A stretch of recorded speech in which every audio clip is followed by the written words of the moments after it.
Welcome to the Liberty Myself Emancipation Media Club. Today's reading is The Human Machine by Arnold Bennett. This is part of our twice-daily content heartbeat designed to help build information autonomy in our algorithm-dominated world. Listen, reflect, and engage however works for you. Without further ado, let's jump in. Stay free. The Human Machine by Arnold Bennett. Chapter 8. The Daily Friction. It is with common daily affairs that I am now dealing, not with heroic enterprises, ambitions, martyrdoms. Take the ordinary day in the ordinary house or office. Though it comes 7 times a week, and is the most banal thing imaginable, it is quite worth attention. How does the machine get through it? The best that can be said of the machine is that it does get through it, somehow. The friction, though seldom such as to bring matters to a standstill, is frequent, the sort of friction that, when it occurs in a bicycle, is just sufficient to annoy the rider, but not sufficient to make him get off the machine and examine the bearings. Occasionally the friction is very loud, indeed, disturbing, and at rarer intervals it shrieks, like an omnibus brake out of order.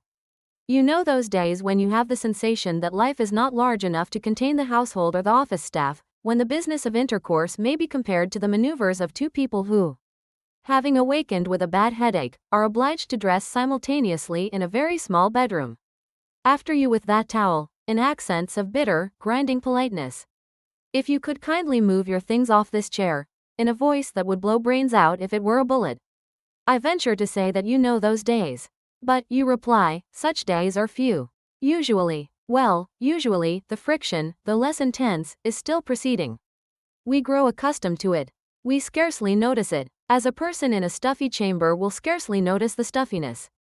But the deteriorating influence due to friction goes on, even if unperceived. And one morning we perceive its ravages, and write a letter to the telegraph to inquire whether life is worth living, or whether marriage is a failure, or whether men are more polite than women. The proof that friction, in various and varying degrees, is practically conscious in most households lies in the fact that when we chance on a household where there is no friction we are startled. We can't recover from the phenomenon. And in describing this household to our friends, we say, they get on so well together, as if we were saying, they have wings and can fly. Just fancy, did you ever hear of such a thing? 90% of all daily friction is caused by tone, mere tone of voice. Try this experiment. Say, "Oh, you little darling, you sweet pet, you entirely charming creature," to a baby or a dog, but roar these delightful epithets in the tone of saying, "You infernal little nuisance. If I hear another sound I'll break every bone in your body." The baby will infallibly whimper. And the dog will infallibly mouch off. True, a dog is not a human being, neither is a baby. They cannot understand. It is precisely because they cannot understand and articulate words that the experiment is valuable, for it separates the effect of the tone from the effect of the words spoken. He who speaks, speaks twice. His words convey his thought, and his tone conveys his mental attitude towards the person spoken to. And certainly the attitude, so far as friction goes, is more important than the thought. Your wife may say to you, "I shall buy that hat I spoke to you about." And you may reply, quite sincerely, "As you please." But it will depend on your tone whether you convey, "As you please." I am sympathetically anxious that your innocent caprices should be indulged. Or whether you convey, "As you please." Only don't bother me with hats. I am above hats. A great deal too much money is spent in this house on hats. However, I'm helpless. Or whether you convey, "As you please," heart of my heart. But if you would like to be a nice girl, go gently. We're rather tight. I need not elaborate. I am sure of being comprehended. As tone is the expression of attitude, it is, of course, caused by attitude. The frictional tone is chiefly due to that general attitude of blame which I have already condemned as being absurd and unjustifiable. As, by constant watchful discipline, we gradually lose this silly attitude of blame, so the tone will of itself gradually change. But the two ameliorations can proceed together. And it is a curious thing that an agreeable tone, artificially and deliberately adopted, will influence the mental attitude almost as much as the mental attitude will influence the tone. If you honestly feel resentful against someone, but, having understood the foolishness of fury, intentionally mask your fury under a persuasive tone, your fury will at once begin to abate. You will be led into a rational train of thought. You will see that after all the object of your resentment has a right to exist. and that he is neither a doormat nor a scoundrel, and that anyhow nothing is to be gained, and much is to be lost, by fury. You will see that fury is unworthy of you. Do you remember the gentleness of the tone which you employed after the healing of your first quarrel with a beloved companion? Do you remember the persuasive tone which you used when you wanted to obtain something from a difficult person on whom your happiness depended? Why should not your tone always combine these qualities? Why should you not carefully school your tone? Is it beneath you to ensure the largest possible amount of your own way, by the simplest means? Or is there at the back of your mind that peculiarly English and German idea that politeness, sympathy, and respect for another immortal soul would imply deplorable weakness on your part? You say that your happiness does not depend on every person whom you happen to speak to. Yes, it does. Your happiness is always dependent on just that person. Produce friction, and you suffer. Idle to argue that the person has no business to be upset by your tone. You have caused avoidable friction, simply because your machine for dealing with your environment was suffering from pride, ignorance, or thoughtlessness. You say I am making a mountain out of a molehill. No, I am making a mountain out of 10 million molehills. And that is what life does. It is the little but continuous causes that have great effects. I repeat, why not deliberately adopt a gentle, persuasive tone, just to see what the results are? Surely you are not ashamed to be wise. You may smile superiorly as you read this. Yet you know very well that more than once you have resolved to use a gentle and persuasive tone on all occasions. And that the sole reason why you had that fearful shindy yesterday with your cousin's sister-in-law was that you had long since failed to keep your resolve. But you were of my mind once, and more than once. What you have to do is to teach the new habit to your brain by daily concentration on it, by forcing your brain to think of nothing else for half an hour of a morning. After a time the brain will begin to remember automatically. For, of course, the explanation of your previous failures is that your brain, undisciplined, merely forgot at the critical moment. The tone was out of your mouth before your brain had waked up. It is necessary to watch, as though you were a sentinel, not only against the wrong tone, but against the other symptoms of the attitude of blame, such as the frown. It is necessary to regard yourself constantly, and in minute detail.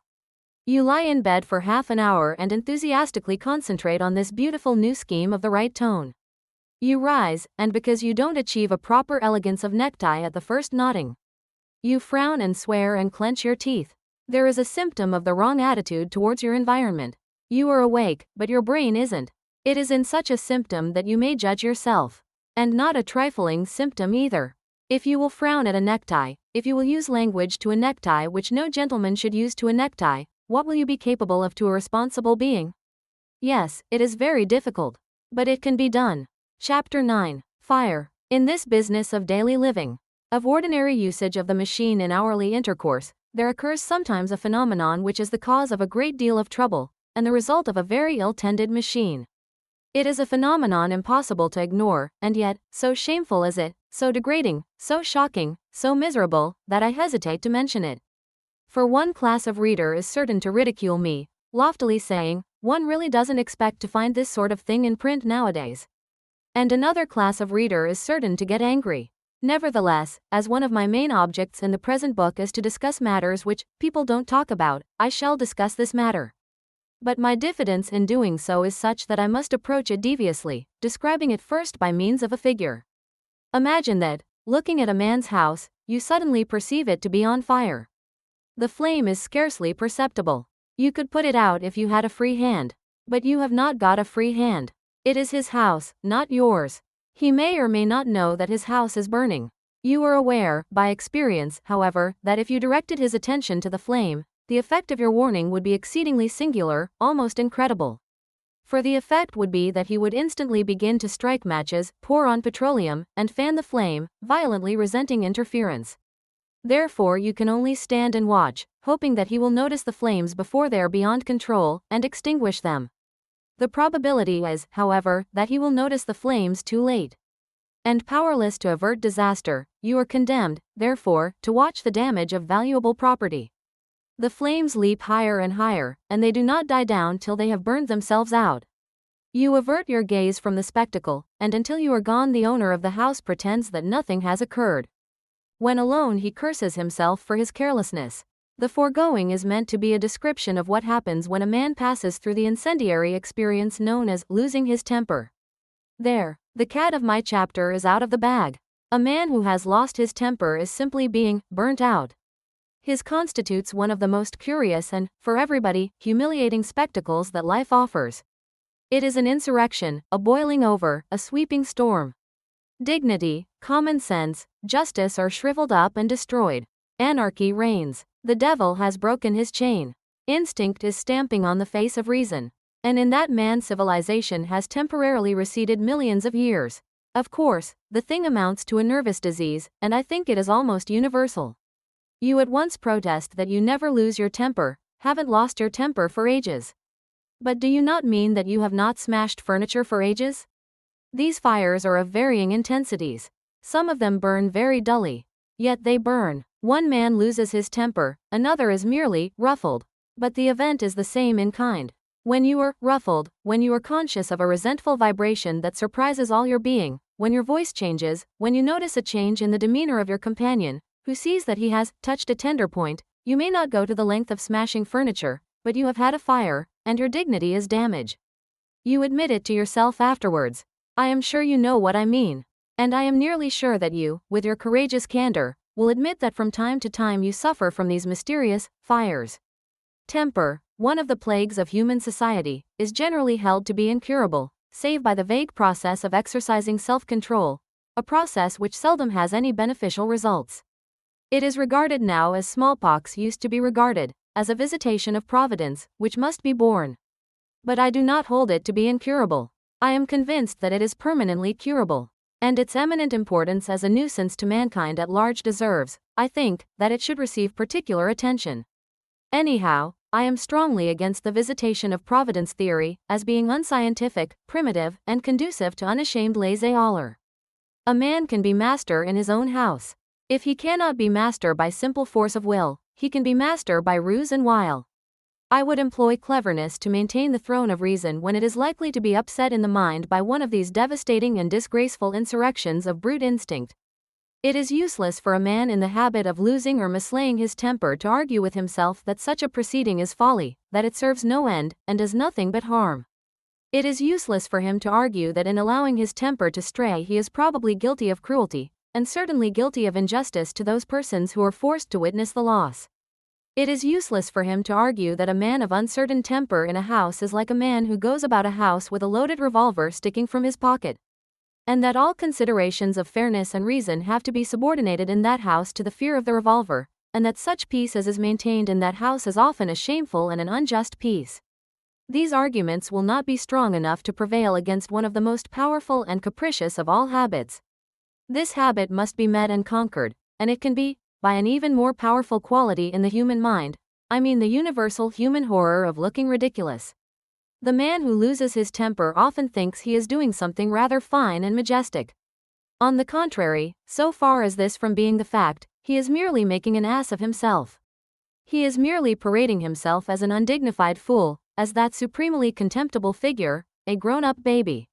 He may intimidate a feeble companion by his raging, or by the dark sullenness of a more subdued flame, but in the heart of even the weakest companion is a bedrock feeling of contempt for him. The way in which a man of uncertain temper is treated by his friends proves that they despise him. For they do not treat him as a reasonable being. How should they treat him as a reasonable being when the tenure of his reason is so insecure? And if only he could hear what is said of him behind his back. The invalid can cure himself by teaching his brain the habit of dwelling upon his extreme fatuity. Let him concentrate regularly, with intense fixation, upon the ideas: when I lose my temper, when I get ruffled, when that mysterious vibration runs through me, I am making a donkey of myself. A donkey, and a donkey. You understand, a preposterous donkey. I am behaving like a great baby. I look a fool. I am a spectacle bereft of dignity. Everybody despises me, smiles at me in secret, disdains the idiotic ass with whom it is impossible to reason. Ordinarily the invalid disguises from himself this aspect of his disease, and his brain will instinctively avoid it as much as it can. But in hours of calm he can slowly and regularly force his brain, by the practice of concentration, to familiarize itself with just this aspect, so that in time its instinct will be to think first, and not last, of just this aspect. When he has arrived at that point he is saved. No man who, at the very inception of the fire, is visited with a clear vision of himself as an errant ass and pitiable object of contempt, will lack the volition to put the fire out. But, be it noted, he will not succeed until he can do it at once. A fire is a fire, and the engines must gallop by themselves out of the station instantly. This means the acquirement of a mental habit. During the preliminary stages of the cure he should, of course, avoid inflammable situations. This is a perfectly simple thing to do, if the brain has been disciplined out of its natural forgetfulness. Chapter 10. Mischievously overworking it. I have dealt with the two general major causes of friction in the daily use of the machine. I will now deal with a minor cause, and make an end of mere dialiness. This minor cause, and after all I do not know that its results are so trifling as to justify the epithet, minor, is the straining of the machine by forcing it to do work which it was never intended to do. Although we are incapable of persuading our machines to do effectively that which they are bound to do somehow, we continually overburden them with entirely unnecessary and inept tasks. We cannot, it would seem, let things alone. For example, in the ordinary household the amount of machine horsepower expended in fighting for the truth is really quite absurd. This pure zeal for the establishment and general admission of the truth is usually termed contradictoriness. But, of course, it is not that. It is something higher. My wife states that the Joneses have gone into a new flat, of which the rent is £165 a year. Now, Jones has told me personally that the rent of his new flat is £156 a year. I correct my wife. Knowing that she is in the right, she corrects me. She cannot bear that a falsehood should prevail. It is not a question of £9, it is a question of truth. Her enthusiasm for truth excites my enthusiasm for truth. 5 minutes ago I didn't care twopence whether the rent of the Joneses' new flat was £165 or £156 or £1,056 a year. But now I care intensely that it is £156. I have formed myself into a select society for the propagating of the truth about the rent of the Joneses' new flat, and my wife has done the same. In eloquence, in argumentative skill, in strict supervision of our tempers, we each of us squander enormous quantities of that H.P. which is so precious to us. And the net effect is not. Now, if one of us too had understood the elementary principles of human engineering, that one would have said, privately, truth is indestructible, truth will out, truth is never in a hurry. If it doesn't come out today, it will come out tomorrow or next year. It can take care of itself. Ultimately, my wife, or my husband, will learn the essential cosmic truth about the rent of the Joneses' new flat. I already know it, and the moment when she, or he, knows it also will be the moment of my triumph. She, or he, will not celebrate my triumph openly, but it will be nonetheless real. And my reputation for accuracy and calm restraint will be consolidated. If, by a rare mischance, I am in error, it will be vastly better for me in the day of my undoing that I have not been too positive now. Besides, nobody has appointed me sole custodian of the great truth concerning the rent of the Joneses' new flat. I was not brought into the world to be a safe deposit, and more urgent matters summon me to effort. If one of us had meditated thus, much needless friction would have been avoided and power saved. Amour propre would not have been exposed to risks. The sacred cause of truth would not in the least have suffered, and the rent of the Joneses' new flat would anyhow have remained exactly what it is. In addition to straining the machine by our excessive anxiety for the spread of truth, we give a very great deal too much attention to the state of other people's machines. I cannot too strongly, too sarcastically, deprecate this astonishing habit. It will be found to be rife in nearly every household and in nearly every office. We are most of us endeavoring to rearrange the mechanism in other heads than our own. This is always dangerous and generally futile. Considering the difficulty we have in our own brains, where our efforts are sure of being accepted as well meant, and where we have at any rate a rough notion of the machine's construction, our intrepidity in adventuring among the delicate adjustments of other brains is remarkable. We are cursed by too much of the missionary spirit. We must need to voyage into the China of our brother's brain, and explain there that things are seriously wrong in that heathen land, and make ourselves unpleasant in the hope of getting them put right. We have all our own brain and body on which to wreak our personality, but this is not enough. We must extend our personality further, just as though we were a colonizing world power intoxicated by the idea of the white man's burden. One of the central secrets of efficient daily living is to leave our daily companions alone a great deal more than we do, and attend to ourselves. If a daily companion is conducting his life upon principles which you know to be false, and with results which you feel to be unpleasant, the safe rule is to keep your mouth shut. Or if, out of your singular conceit, you are compelled to open it with all precautions, and with the formal politeness you would use to a stranger. Intimacy is no excuse for rough manners, though the majority of us seem to think it is. You are not in charge of the universe, you are in charge of yourself. You cannot hope to manage the universe in your spare time, and if you try you will probably make a mess of such part of the universe as you touch, while gravely neglecting yourself. In every family there is generally someone whose meddlesome interest in other machines leads to serious friction in his own. Criticize less, even in the secrecy of your chamber. And do not blame at all. Accept your environment and adapt yourself to it in silence, instead of noisily attempting to adapt your environment to yourself. Here is true wisdom. You have no business trespassing beyond the confines of your own individuality. In so trespassing you are guilty of impertinence. This is obvious, and yet one of the chief activities of home life consists in prancing about at random on other people's private lawns. What I say applies even to the relation between parents and children. And though my precept is exaggerated, it is purposely exaggerated in order effectively to balance the exaggeration in the opposite direction. All individualities, other than one's own, are part of one's environment. The evolutionary process is going on all right, and they are a portion of it. Treat them as inevitable. To assert that they are inevitable is not to assert that they are unalterable. Only the alteration of them is not primarily your affair, it is theirs. Your affair is to use them, as they are, without self-righteousness, blame, or complaint, for the smooth furtherance of your own ends. There is no intention here to rob them of responsibility by depriving them of free will while saddling you with responsibility as a free agent. As your environment they must be accepted as inevitable, because they are inevitable. But as centers themselves they have their own responsibility, which is not yours. The historic question, have we free will, or are we the puppets of determinism, enters now. As a question it is fascinating and futile. It has never been, and it never will be, settled. The theory of determinism cannot be demolished by argument. But in his heart every man, including the most obstinate supporter of the theory, demolishes it every hour of every day. On the other hand, the theory of free will can be demolished by ratiocination.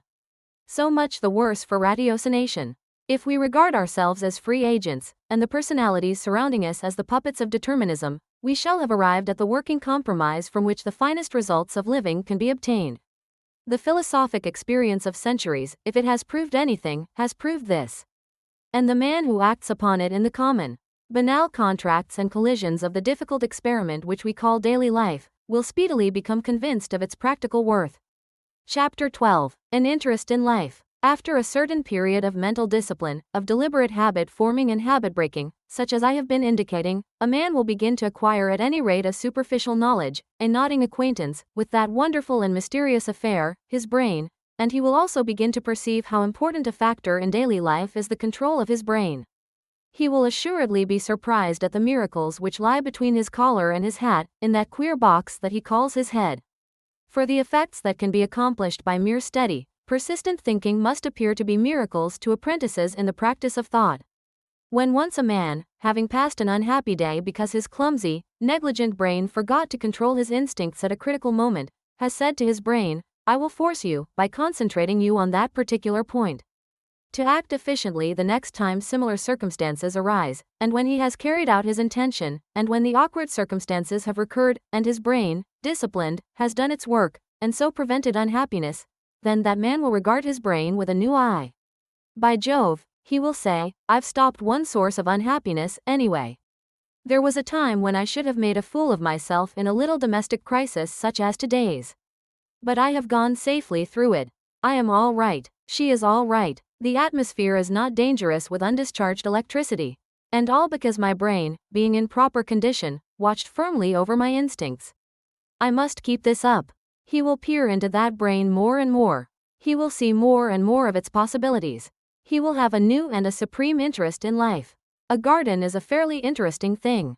But the cultivation of a garden is as dull as cold mutton compared to the cultivation of a brain, and wet weather won't interfere with digging, planting, and pruning in the box.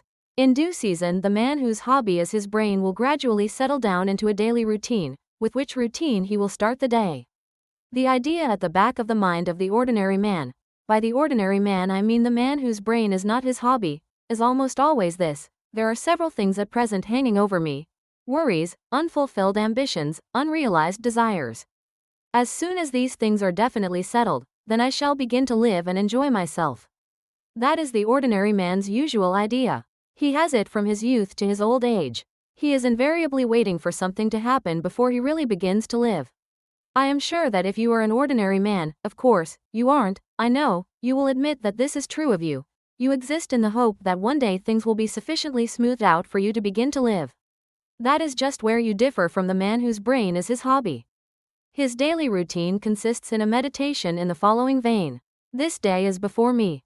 The circumstances of this day are my environment, they are the material out of which, by means of my brain, I have to live and be happy and to refrain from causing unhappiness in other people. It is the business of my brain to make use of this material.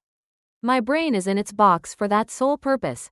Not tomorrow, not next year, not when I have made my fortune, not when my sick child is out of danger, not when my wife has returned to her senses, not when my salary is raised, not when I have passed that examination, not when my indigestion is better, but now, today, exactly as today is.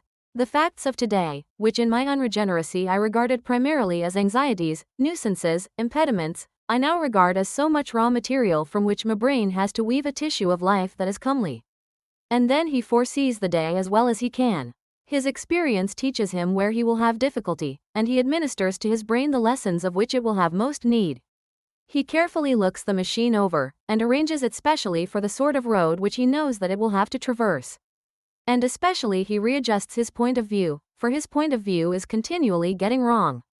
He is continually seeing worries where he ought to see material. He may notice, for instance, a patch on the back of his head, and he wonders whether it is the result of age or of disease, or whether it has always been there. And his wife tells him he must call at the chemist's and satisfy himself at once. Frightful nuisance. Age, the endless trouble of a capillary complaint. Calling at the chemist's will make him late at the office, etc., etc. But then his skilled, efficient brain intervenes. What peculiarly interesting material this mean and petty circumstance yields for the practice of philosophy and right living. And again, is this to ruffle you, O my soul? Will it serve any end whatever that I should buzz nervously round this circumstance instead of attending to my usual business? I give this as an example of the necessity of adjusting the point of view, and of the manner in which a brain habituated by suitable concentration to correct thinking will come to the rescue in unexpected contingencies. Naturally, it will work with greater certainty in the manipulation of difficulties that are expected, that can be seen coming, and preparation for the expected is, fortunately, preparation for the unexpected. The man who commences his day by a steady contemplation of the dangers which the next 16 hours are likely to furnish, and by arming himself specially against those dangers, has thereby armed himself, though to a less extent, against dangers which he did not dream of. But the routine must be fairly elastic. It may be necessary to commence several days in succession, for a week or for months, even, with disciplining the brain in one particular detail, to the temporary neglect of other matters. The advantage of an adequate study of the control of the machine, such as I have outlined, is that it enables the student to judge, with some certainty, whether the unsatisfactoriness of his life is caused by a disordered machine or by an environment for which the machine is, in its fundamental construction, unsuitable. It does help him to decide justly whether, in the case of a grave difference between them, he, or the rest of the universe, is in the wrong. And also, if he decides that he is not in the wrong. It helps him to choose a new environment, or to modify the old, upon some scientific principle. The vast majority of people never know, with any precision, why they are dissatisfied with their sojourn on this planet. They make long and fatiguing excursions in search of precious materials which all the while are concealed in their own breasts. They don't know what they want, they only know that they want something. Or, if they contrive to settle in their own minds what they do want, 100 to 1 the obtaining of it will leave them just as far off contentment as they were at the beginning. This is a matter of daily observation. That people are frantically engaged in attempting to get hold of things which, by universal experience, are hideously disappointing to those who have obtained possession of them. And still the struggle goes on, and probably will go on. All because brains are lying idle. It is no trifle that is at stake, said Epictetus as to the question of control of instinct by reason. It means, are you in your senses or are you not? In this significance, indubitably the vast majority of people are not in their senses.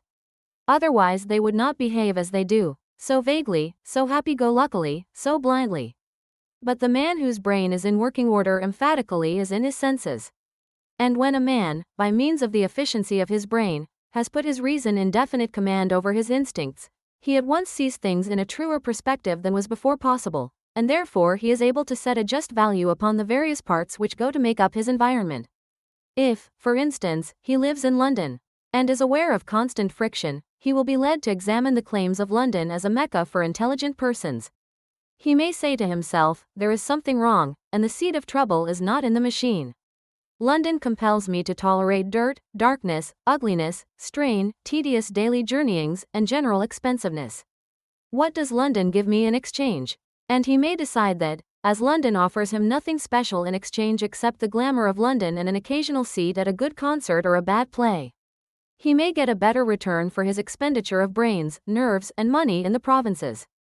He may perceive, with a certain French novelist, that most people of truly distinguished mind prefer the provinces.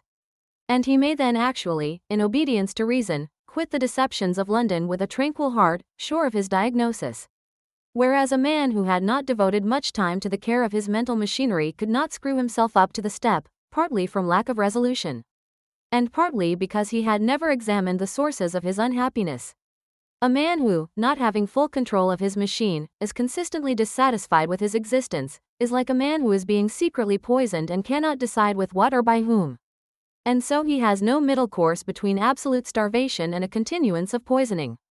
As with the environment of place, so with the environment of individuals. Most friction between individuals is avoidable friction, sometimes. However, friction springs from such deep causes that no skill in the machine can do away with it. But how is the man whose brain is not in command of his existence to judge whether the unpleasantness can be cured or not, whether it arises in himself or in the other? He simply cannot judge, whereas a man who keeps his brain for use and not for idle amusement will, when he sees that friction persists in spite of his brain, be so clearly impressed by the advisability of separation as the sole cure that he will steel himself to the effort necessary for a separation.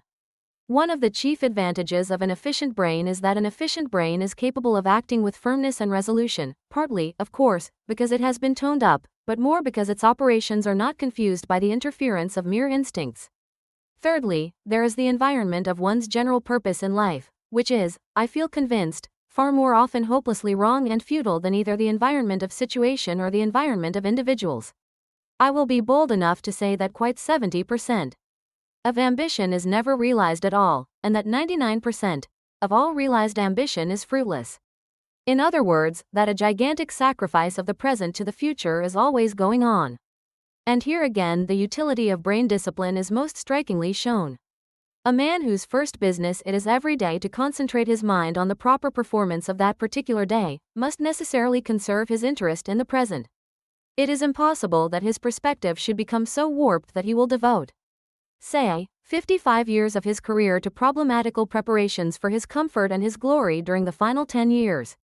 A man whose brain is his servant, and not his lady help or his pet dog, will be in receipt of such daily content and satisfaction that he will early ask himself the question, as for this ambition that is eating away my hours, what will it give me that I have not already got?